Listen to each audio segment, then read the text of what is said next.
টক ঝাল মিষ্টি টমেটোর চাটনি তৈরি করব। আর সবাই তো এই চাটনি করা জানেন, আমি যেভাবে করি আপনাদের মাঝে শেয়ার করলাম।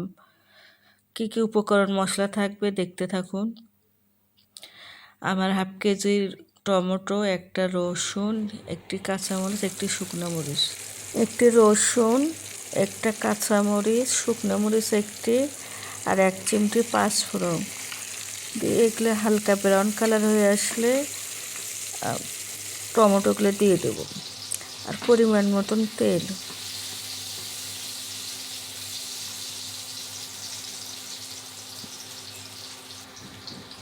ব্রাউন কালার ভাজা হয়ে গেছে, টমেটোগুলো দিয়ে দিলাম। Half KG tomato.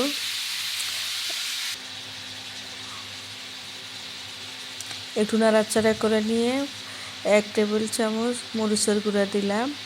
আর ঝাল যে যেমন খাবেন বুঝে দিবেন। আর স্বাদ মতন লবণ, আর হলুদ 1 চামচ।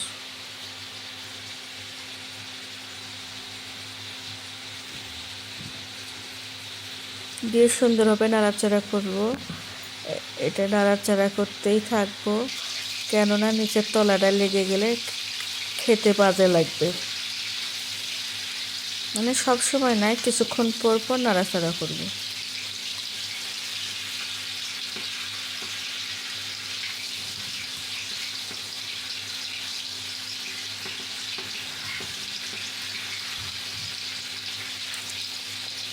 অর্ধেকটা টক করব আর অর্ধেকটা মিষ্টি করব, মানে এই ভাজিটার মধ্যে শেষের দিকে একটু চিনি দেব। আমি টক খাবো।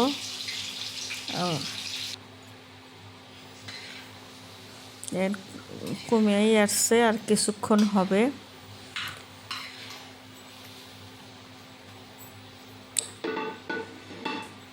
টক মিষ্টি ঝাল চাটনি এটা। আর এই চাটনিটা সবাই করতে জানেন, তা আমি যেভাবে করি তাই আপনাদের মাঝে শেয়ার করলাম।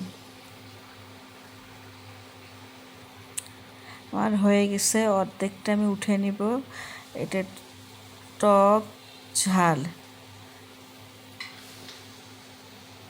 আর অর্ধেকটা মিষ্টি করব।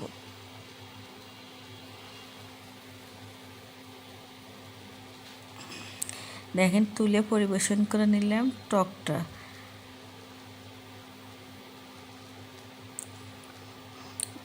এই 1 টেবিল চামচ চিনি দিলাম। এই অর্ধেকটার মধ্যে একটু এটা 2-1 মিনিট নাড়াচাড়া করে নিয়ে নেমে পরিবেশন করে নেব। তো সবাই ভালো থাকবেন। আল্লাহ হাফেজ। আসসালামু আলাইকুম।